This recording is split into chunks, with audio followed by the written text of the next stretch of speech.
In a time of old, there lived two sister goddesses, Mila and Goya. They were complete opposites. Mila was the goddess of mercy and compassion. Her hair was as soft as clouds and her eyes shone with kindness. Mila loved dancing and singing. Everyone loved her and asked for her help. She visited orphans and sick. Her heart was full of good wishes.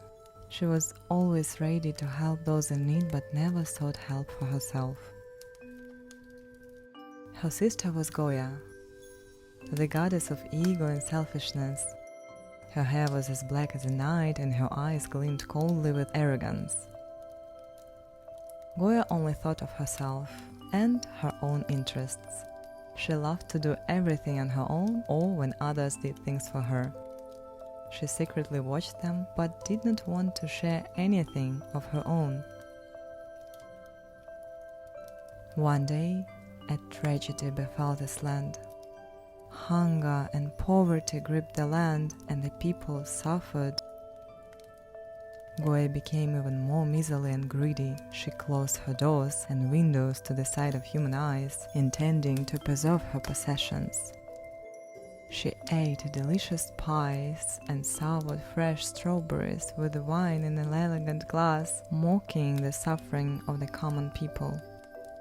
Her sister Mila brought her help and comfort to those in need. She shared food and water, lifted people's spirits with words of hope until her own strength completely ran out. When Mila wanted a drink or a piece of bread to elevate her hunger, she had nothing left. Seeing the exhausted goddess, people began to unite to help her, but they were reluctant to share their food and water, fearing that they would give away their last resources and no one would save them. They went to Goya, knocking on her door and shouting, "Goya, please help! Your sister is in trouble!" Goya cast a glance at her well-landed table and the beauty of her surroundings. She sighed heavily and pondered for a moment, realizing that her wealth brought her satisfaction only for a brief moment, while others strived to come closer to what she had. Now there was no time for them to peer into her windows. Suddenly, she felt so alone. The people knocked on the doors and begged for help from Mila, even if it's just a crust of bread. Goya sneered and let her sister in, but she blocked the beggar's path into her house with a chilling glare. "Eat and drink," Goya pointed on the table settings, "and leave quickly. If you grab some bread, don't expect any charity." Hiring Mila drank water straight from the bowl, disposing her thirst. She thanked Goya and asked her, "Sister, don't you want to help these poor people? How can you witness their suffering and not wish to save them?"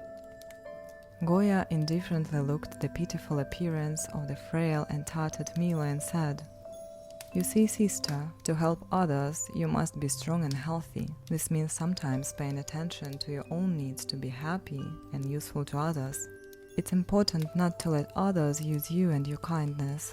It means you can choose what you're comfortable doing and what you're not." Bitter tears streamed down Mila's cheeks. But when we help others, we make the world a more friendly and kind place. Our good deeds can inspire others to do the same. When we help someone, we make that person happier, and the good often comes back to us in the form of good. When we see that our kindness benefits others, it makes us happy.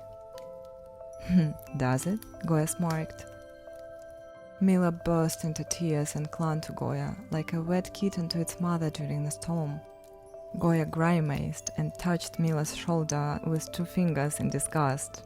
Mila cried, "I need your help now, sister. I can't feed them all. I have nothing left. I can't manage. We all have to wander in poverty and search for a new land." And suddenly, fear of loneliness enveloped Goya. People on the street, hearing this, raised their voices and shouted. The noise echoed throughout the neighborhood.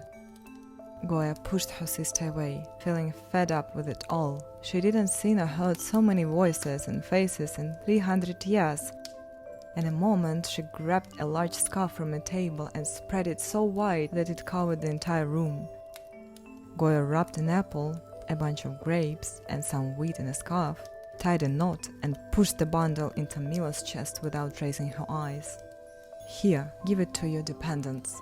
Let them plant the seeds and reap the harvest. Then, when they celebrate the harvest, they can drink the wine, but they must grow it first."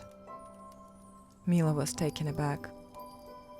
She grabbed the bundle and rushed out onto the street. Everyone immediately surrounded Mila and began to pick apart the large scarf. People were eager to find what Goya had to offer. But from the scarf, just the seeds spilled out, 3 apples rolled, and the grape juice spread on the ground. Greedy eyes turned to endless disappointment. People were angry at Mila, believing that Goya had enchanted her, and now she had become just as heartless and callous. Everyone turned away from her. But the seeds, they kept. Whether long or short, the fields turned golden. Apple trees ripened, and the wine flowed. In their hearts, the people thanked the sisters, but they were so busy with the harvest that they forgot about it all. In their joys and sorrows, Mila and Goya lived well, reflecting each other. They had raised themselves together.